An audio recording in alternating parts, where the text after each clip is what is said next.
Yeah. You want to start and then we do Kriya, or do you want to do Kriya first? Do the Kriya first. Okay. I'm just kind of let people know we're beginning. Let me just see. Pull up what you sent me really fast. Okay. Ladies and gentlemen, as our service will begin shortly, I'd like to invite you to take your seats and please ensure that your cell phones are on silent mode. Thank you. I should do that too. Good idea.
Ladies and gentlemen, thank you for being here. Once again, in case you didn't hear me before, I'd like to ask you to place your phones on silent as we begin our service to remember Ed.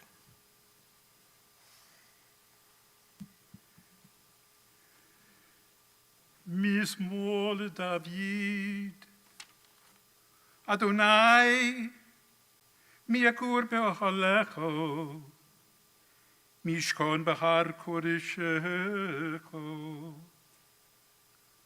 olech tamim ufa'al tzedek, v'dove emet bilvavo, lo ragel el shano, lo asal l'reyehu ra'a, v'chepa lo nasa al krovo.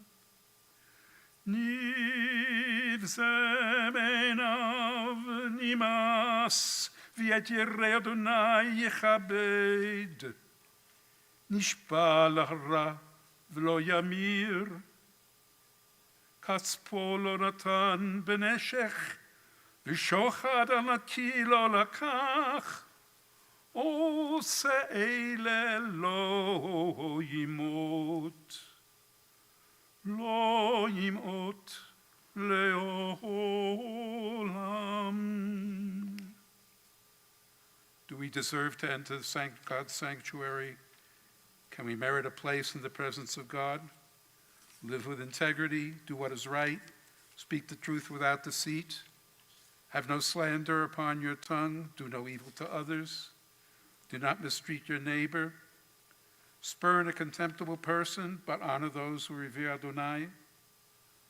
Never retract a promise once made, though it may bring you harm. Lend no money at unfair rates, accept no bribe against the innocent. Make these deeds your own, then shall you stand firm forever.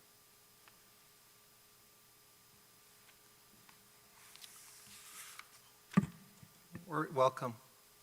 We're here today to remember our friend Ed Bronsky, a man who deeply loved this community and never had, at least not that I heard, a negative word to say about others or got angry but always looked for the best of other people.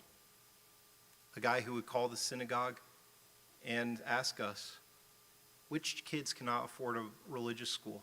I want to help them. And who has food insecurity? I want to make sure they have food on their table. Today we are remembering a Sadiq and a person who truly made our community a holier place. Hopefully we can all emulate that example of sharing in positivity and kindness with every person that we encounter. We're here to join our hearts together to give comfort and strength to Ed's family. And we know that mourning is a time filled with many emotions and memories, both bitter and sweet. We're going to begin our service today with a recitation of various readings and psalms and prayers, thus linking Ed's life with the millennia-old tradition of the people of Israel and the eternity of God. And we learn that it's a fearful thing to love what death can touch, a fearful thing to love, hope, dream, to be and oh to lose, a holy thing for fools, this, and a holy thing to love. For your life has lived in me, your laugh once lifted me, your word was gift to me. To remember this brings a painful joy. 'Tis a human thing, love, a holy thing to love what death has touched. And in Judaism, the ultimate reward that we can get is for our memory to be a blessing. I think everybody who ever encountered Ed, that's how they're going to remember him. Through those piercing, bright blue eyes that seem to stare into your soul, to the kindness he showed others. And in the rising of the sun and in its going down, we will remember Ed. In the blowing of the wind and in the chill of winter, we will remember him. In the opening of the buds and in the rebirth of spring, we will remember him. In the blueness of the sky and the warmth of summer, we will remember him. In the rustling of the leaves and in the beauty of autumn, we will remember him. In the beginning of the year and when it ends, we will remember him. When we are weary and in need of strength, we will remember him. When we are lost and sick at heart, we will remember him. When we have joys that we yearn to share, we will remember him. And so long as we live, Ed too shall continue to live, for he is now a part of us as we remember him. And at this time, to share some of those holy memories of Ed, I'd like to invite his caregiver, Shelley, to come and share some thoughts.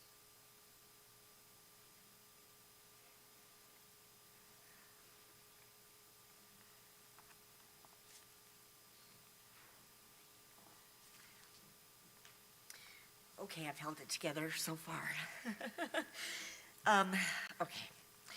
I started working for Ed and Marcia 4 years ago, although whenever I said that, Ed would correct me and say that I became part of the family 4 years ago, but I have known him for much longer.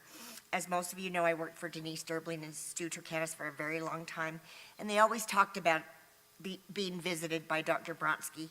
One day I opened the door, and there he was, and I said, "You were my allergist when I was 12. I immediately recognized his face and his hair, and so that was 49 years ago. It wasn't hard at all to become close to Ed. I have to say that I have never met a man who has fostered and maintained relationships with family and friends for so long.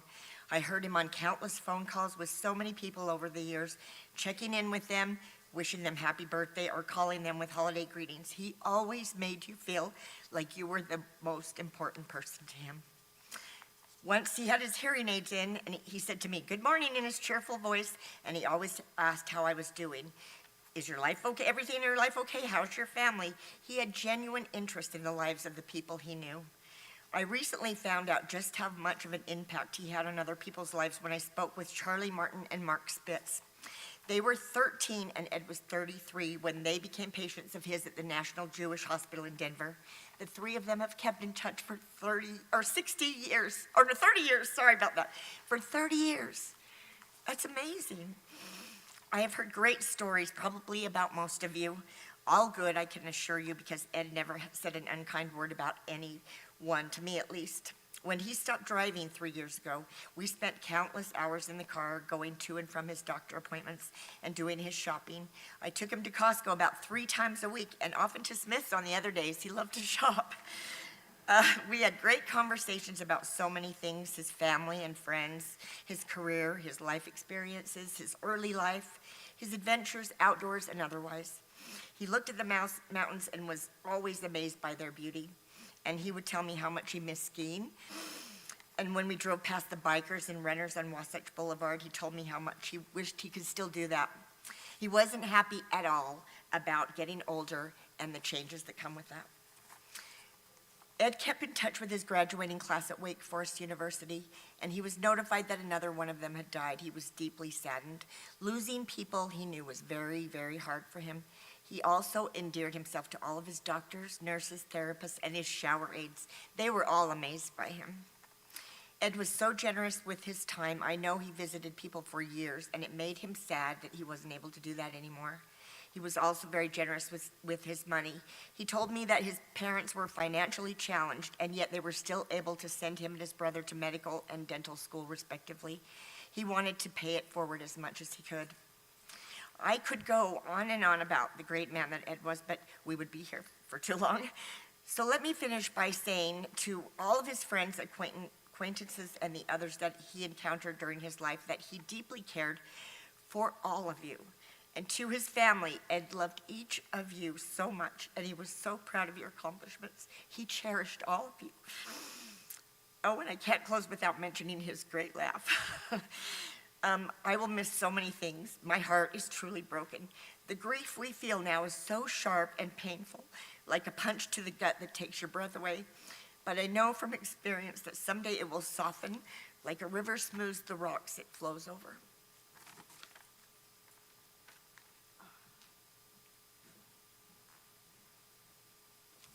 Thank you, Shelley, for your kind words and also for the love and care you showed our wonderful friend. I would like to invite one of Ed's closest friends, Dale, to share some memories as well.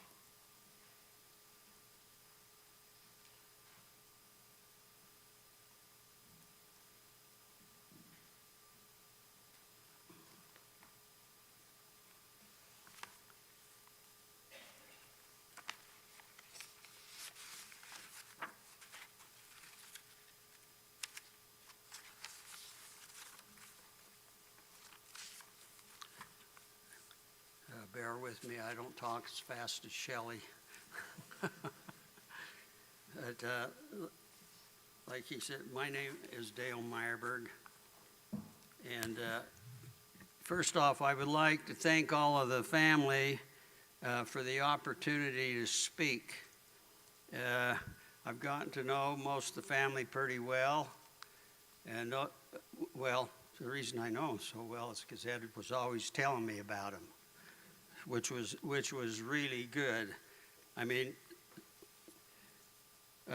I met Ed 28 years ago, and we went to we was in an organization that used to share their experience, strength, and hope. And I was 3 years into it when Ed came, and he shared with me. Well, he was listening to one of my shares and he thought it was stupid. And he told me years and years later, after we become best buddies, that it seemed very weird what I said and he didn't think it could be friends. But Ed, not being a judgmental person, thought maybe this guy could use some good counseling. And as it turned out, we became the best of friends for the rest of our lives. Who would think two people of such different backgrounds, a doctor and a yo-yo man, could become such good friends. What an odd pair.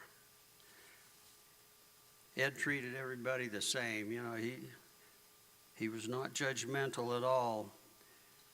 I learned to be that way through Ed. I learned a lot. Ed and I spent a great deal of time going on regular walks, visiting, going out to lunches and dinners, talking on the phone. We talked on the phone several times a week, usually, unless he was at the cabin. And then, well, he still called me when he was at the cabin. He'd call me quite often. We kept in touch a lot because I needed a mentor to keep me straight. And, you know, the lunches and dinners and sharing the wisdom we'd gained over the years. I will never stop learning from Ed. I have a lot in my head that Ed has taught me, and it's all good. His words will be an example to me forever. We framed a great bond of brotherly love that included equality, peace, tolerance, mutual respect, trust, unwavering support in one another.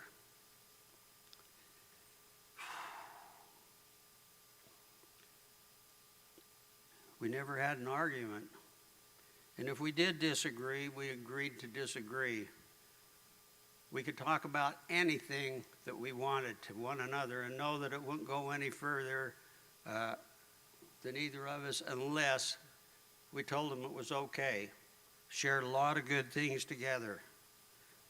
Ed probably knows more about me than anybody. These are some of my observations of Ed's traits and qualities. Ed treated everybody equal and was not arrogant and never bragged, except to talk about his kids and grandkids. And we talked about them a lot. I just met the boys out here, and it was like I felt like I'd known them all my life because we would talk about it, our kids and grandkids. He always listened. He was kind, loving, patient, tolerant, gentle. He was courageous, especially towards the end. He was humble and forgiving and very unselfish. Like Shelley mentioned, he was always helping people. And that's one of the things that I learned through example, being around my dear friend. He was always sharing his wisdom with all who wanted to listen. He visited the sick and the elderly, giving them comfort. He had taught me not to hate, resent, not to be jealous, have animosity towards nobody, and a lot of other things like that. He taught me to be forgiving and unselfish. And when I made a mistake and had to make amends to somebody, Ed made sure I did it in a proper way. He wouldn't usually tell me what to do, but once in a while, he'd give me a good talking to if he didn't think I was doing something right. What a mentor. I learned a lot from Ed's example and the way he lived. You know, and another thing about Ed, we have a friend named Lily. It's a mutual friend, and she's not too well. And she called me yesterday and was giving me suggestions about what I could talk about. And Lily said, "Don't forget to tell him Ed's good looking." And she's having health issues herself right now, and I'm sure she's not feeling too good about Ed passing. Ed helped me through many serious issues with his gracious support and advice. heart and cancer operations. He helped me through when I had sepsis by keeping in touch with my son when I was in the hospital and giving him advice on what to tell the doctors to do and not do. 6 years ago, I had a spinal fusion, and I didn't think that I would ever perform again, and it stuck with me. He always encouraged me, gave me strength to keep going. And then on March 17th of 2020, my wife passed away, and I was home isolating with a bad back, and I couldn't move around very good, but I could get up with a walker and I could go in and fix meals, but I didn't have to fix many meals.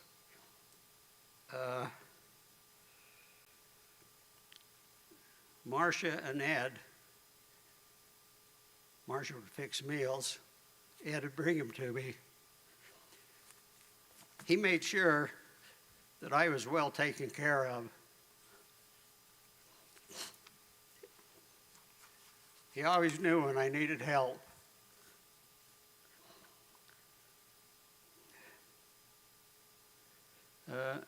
And I don't think I'd be alive today and still performing if it wasn't for Ed. And my other dear friends in the group, the group that we belong to, had taught me the importance of eating healthier. He always ate better than me, but I guess I did my best, and I weigh the same as I did a few years ago, pretty skinny.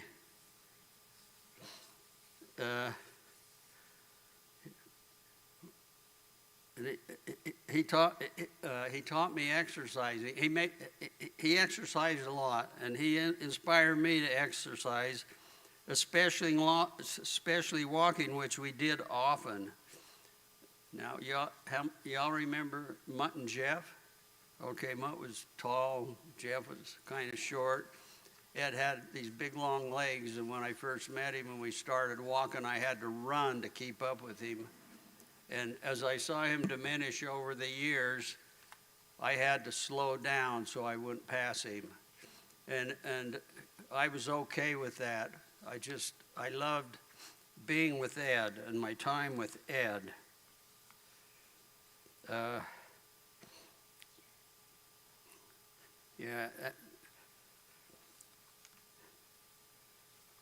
I was always thrilled when the family would ask me to perform my yo-yo shows at the birthday parties. I did that as an 80th birthday party, and then a year ago at his 83rd.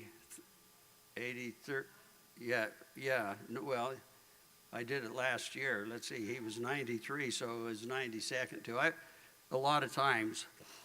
And Ed was among my greatest supporters and fans after my back surgery, when I didn't think I was going to be able to do this anymore.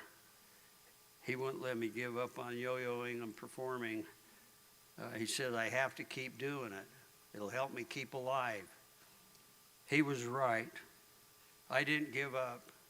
And I perform every year at Snowbird Oktoberfest. I started 37 years ago.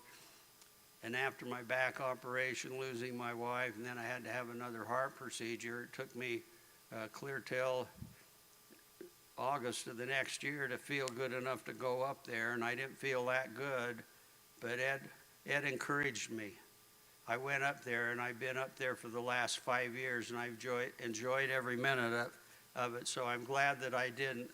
I'm glad I had Ed as a friend to encourage me, or I probably would have never done that. Ed shared with me how much he was how much he enjoyed going on trips to see Marcia's family in Texas and his family reunions in New York. He told me about a lot of different trips. I know they went on a cruise a while back, and he loved doing things like that with Marcia, and they traveled a lot. He enjoyed the traveling, but he was very sad when he realized that he couldn't do it anymore. and we talked a lot. It was too hard for him, and we talked a lot about that. I'm so grateful that Ed and Marcia had such wonderful caregivers. He always overjoyed when Sarah and Stein were coming to town, and how much he appreciated their help. Ed loved it when his grandchildren would come to town with them. He had a great love for his family. Ed loved having Shelley there and appreciated all she did for them, and would always tell me didn't know what they would do without her. What a great caregiving team it was. Yeah, okay, I got just. Okay, let's see. The last voicemail I received from Ed said, "If I don't make it, goodbye and thanks for being such a good friend." It was a voicemail, and I talked to him after that too. And he told me that he hopes his passing won't cause emotional trauma for anybody. He meant all of us. Ed will always be in my heart and mind. There will never be another friend in my life like my best buddy, Ed Bronsky, and I would like to thank the Bronsky family for allowing me into their family. Thank you.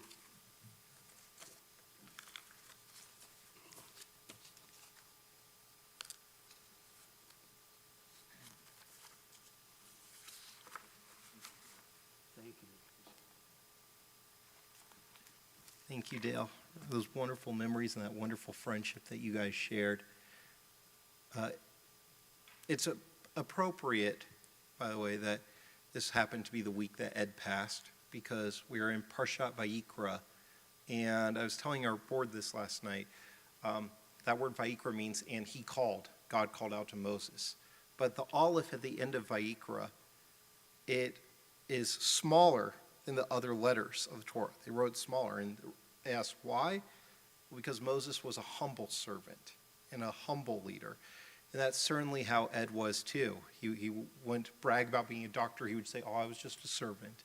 And Ed was incredibly humble, except in one area, and that was when it came to his family. I knew few people who bragged about their family more than Ed did. And so it's a privilege for us to be sharing this day with you, even though it's a challenging day, with the people who truly meant the most to Ed. And I would like to invite Ed's son Stein to share some memories he has of his dad.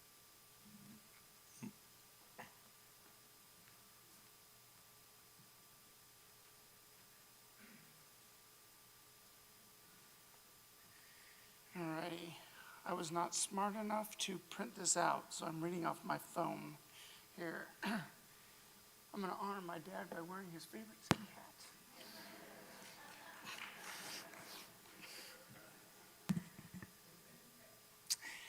So before I start, and so I don't forget, I wanted to recognize my dad's East Coast family, including the Bronsky family and everybody else who are watching virtually and are with us in spirit. They really wish they could be here, and but the speed of things just does not make that possible.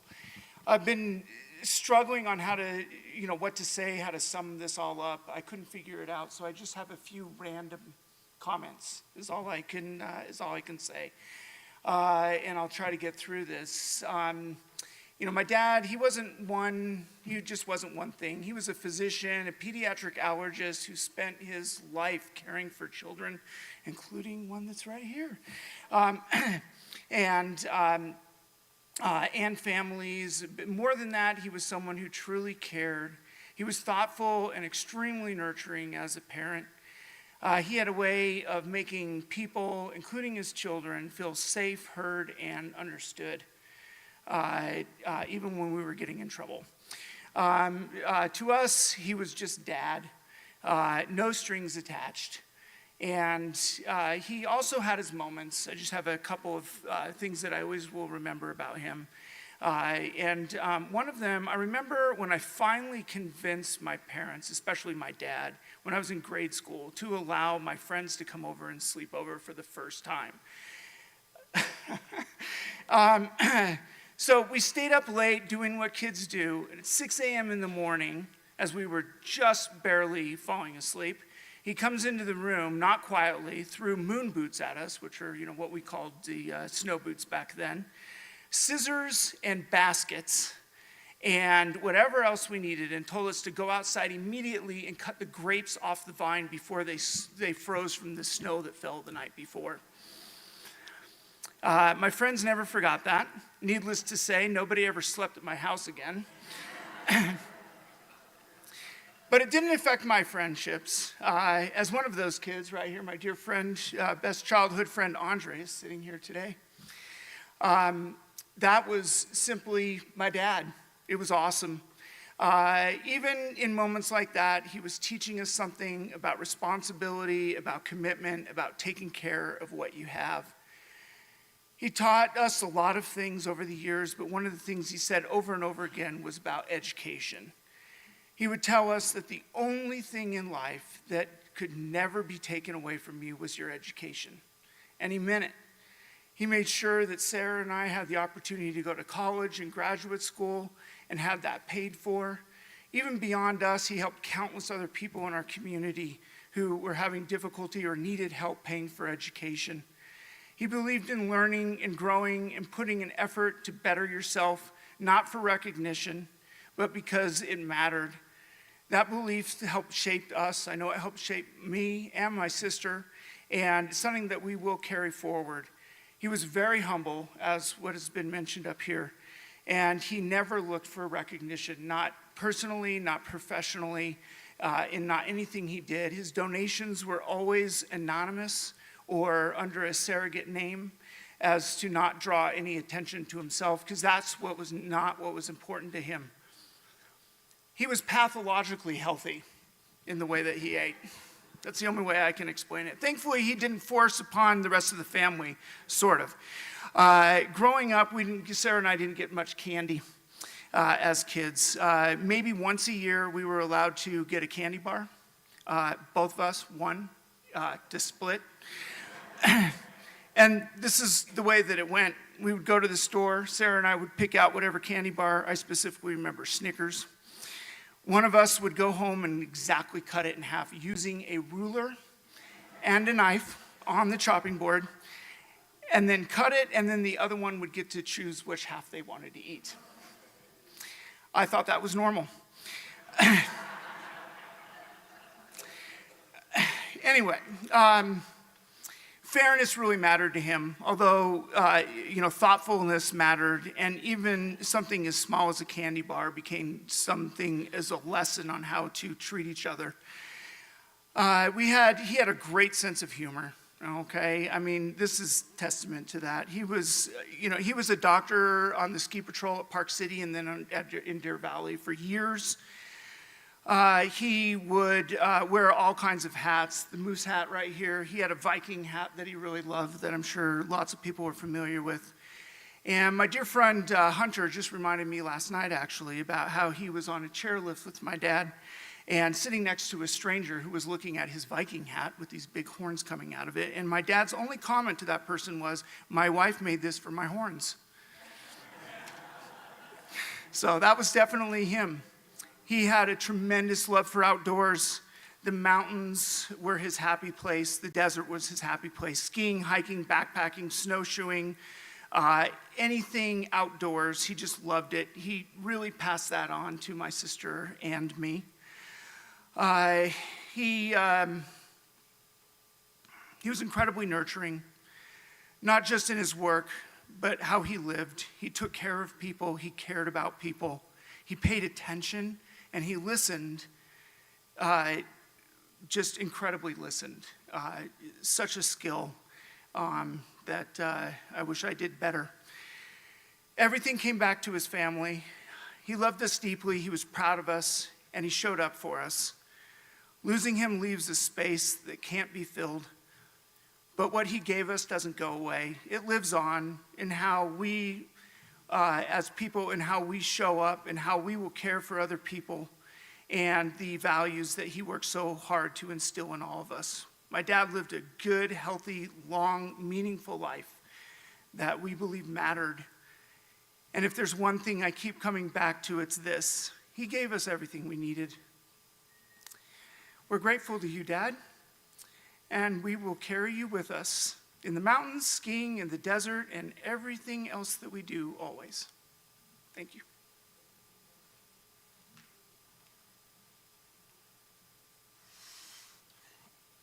Thank you, Stein. As you spoke, I looked out, saw a lot of tears, but also a lot of smiles and laughter. And that's what it means for somebody's memory to be a blessing. I'd like to invite Cantor Laurie Loeb, our Cantor Emeritus and close friend of the Bronsky family, to deliver the communal hesped.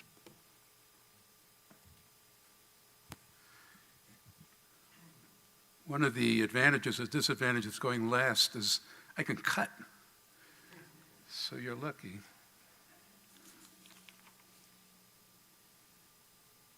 Eisehu mechubad, hamechabed et abdireot. Who is honored? One who honors and cares for other human beings. Isn't that what God implied in the opening chapters of Genesis, when God created humankind and gave us dominion over this planet and care for its inhabitants? As a collectivity, it's increasingly clear that humanity has failed in this effort, but they're individuals imbued with this spirit who labor to bestow good on us. Ed Bronsky, his chesed, his loving kindness, is a legacy we embrace and hopefully you will impart to others. Born in 1933 in Binghamton, New York, to Morris and Sadie Bronsky, immigrants from Europe, Ed grew up there and attended Syracuse University, getting his medical degree at Wake Forest University. He served in the Air Force during the Korean War, and then, as we learned, came to specialize in pediatrics and allergy. He met Marcia while on faculty at National Jewish Hospital in Denver. Today would have been their 60th wedding anniversary. In Salt Lake, Ed was a partner in the Intermountain Allergy Clinic, practicing medicine and engaging in medical research. Nomi and I discovered Ed, Marcia, Sarah, and Stein after our arrival here 50 plus years ago, and we've been close ever since. As you know and heard, Ed found the Intermountain West to be the ideal place. He loved the outdoors, hiking, backpacking, skiing, just enjoying the environment and the people.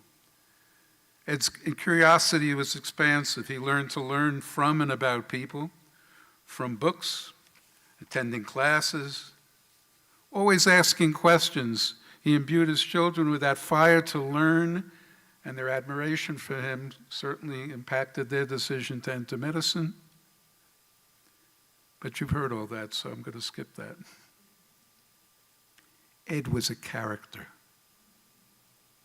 I think Frank Sinatra was thinking of him when he sang My Way. Did you ever meet a nonconformist who nevertheless always seemed to fit in? But think of it. Where did you expect to go to a dinner party and meet the host in a robe? Or go to a formal event where ties are expected? And yes, he had a string tie.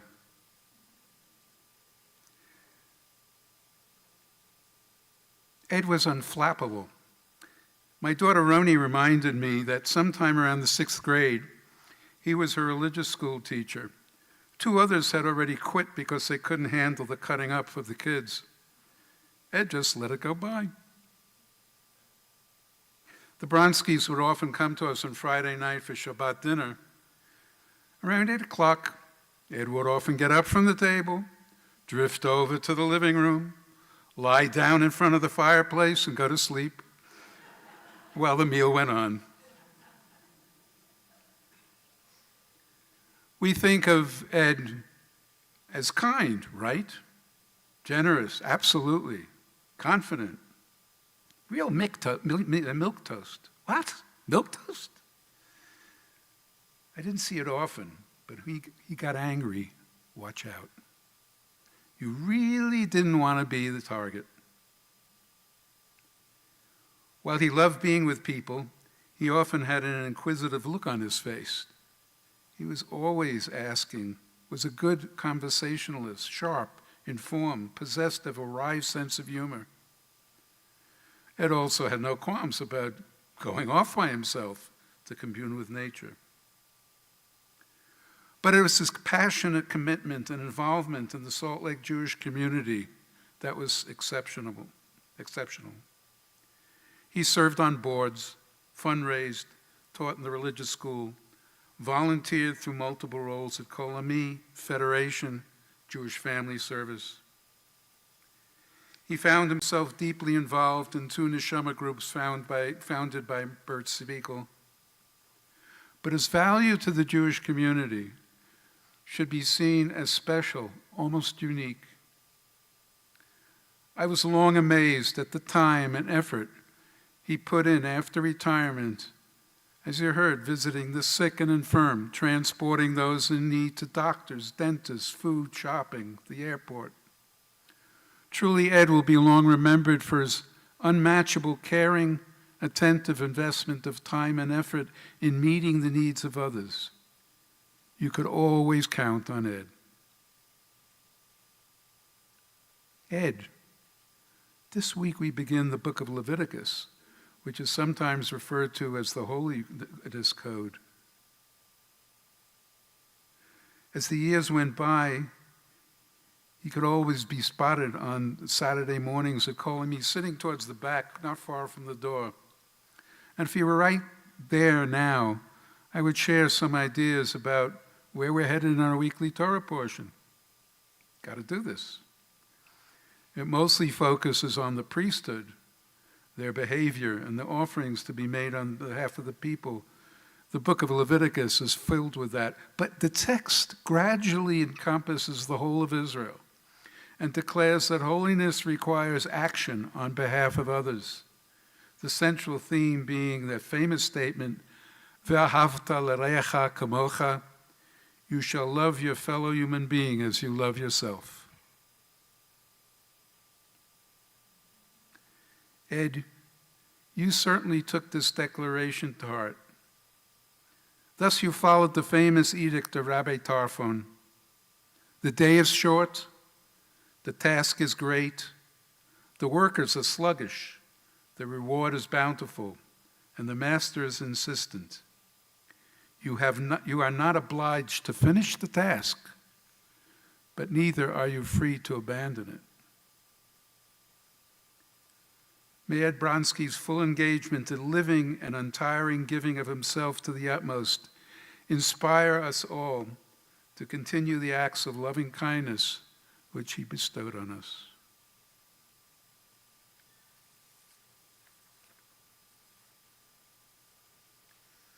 A Psalm of David.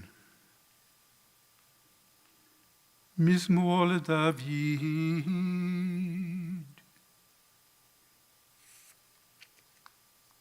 Adonai roi lo exar, benotesha yarbitzeni, al mei menuchot yanachaleni, nafshi yishovev, yankeni b'melech tzedek leman shemo, gam ki elech begeit salmavet lo irara, ki ata imadi. Shiftecho mishantecho, heima yenachamuni. Taroch lefanai shulchan neged sorai. Dishanta b'shemen roshi, kosir vaya. Ach tov v'chesed yidafuni, kol yemei chayai. V'shavti b'veit Adonai leorech yamim. The Lord is my shepherd, I shall not want. He makes me to lie down in green pastures, leads me beside the still waters, and restores my soul, guides me in straight paths for his name's sake. Yea, though I walk through the valley of the shadow of death, I will fear no evil, for you, God, are with me.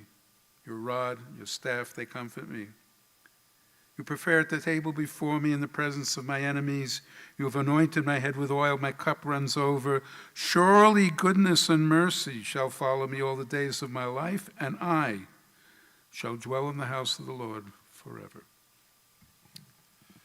That psalm is Psalm 23, is a psalm we often associate with the dead, but it's really for us, the mourners, asking God to watch over us as we now enter a world without Ed by our side.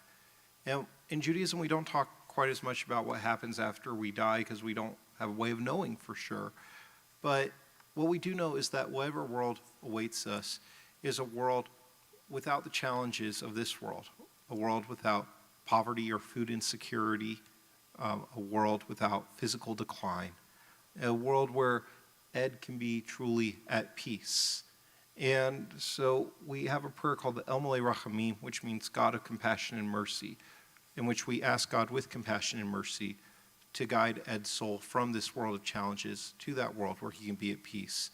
I'd like to ask that you please rise in body or in spirit for this prayer.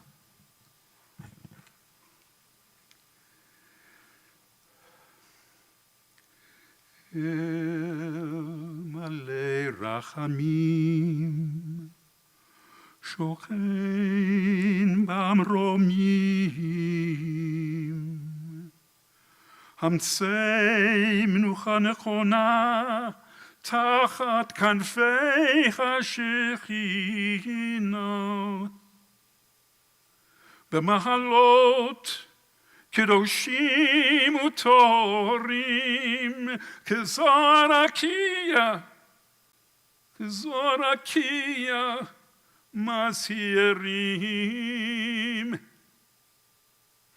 את נשמת עשה בן משה בן שרה שהלך לעולמו, בגן עדן תהא מנוחתו. הנמל רחמים, הסתירהו בסתר כנפיך לעולמים, וצרור בצרור החיים את נשמתו. אדוני הוא נחלתו, וינוח בשלום על משכבו. ונאמר Amen. God of abundant mercy, God most high, may the soul of our loved one Edwin Bronsky, or as he was known by his Hebrew name, Isser ben Moshe Sarah, who has gone into eternity, find the gift of perfect peace in your embrace, with the holy and pure, whose light shines like the radiance of heaven. Compassionate God, hold him close to you forever, so that his soul may be bound up in the bond of life eternal. May he find a home with you, and may he rest in peace. And together we say, Amen. You may be seated. At this time, we are going to conclude our service here at the sanctuary. And I'd like to call forward the pallbearers as well. And while I know it is our natural inclination to often go up and greet the family and express our condolences, in Jewish tradition, we do not do that so that we do not delay them from going to their car to be able to proceed to the burial site and delay their grief as a result. So after Ed leaves the sanctuary, I would like to ask you to please return to your vehicles, and you can join us at Shaarei Tzedek Cemetery for the burial. And Saturday through Wednesday, there will be evening Shiva minions at the Bronsky home that you were invited to as well. Thank you. And I'd like to invite, again, pallbearers to come on up.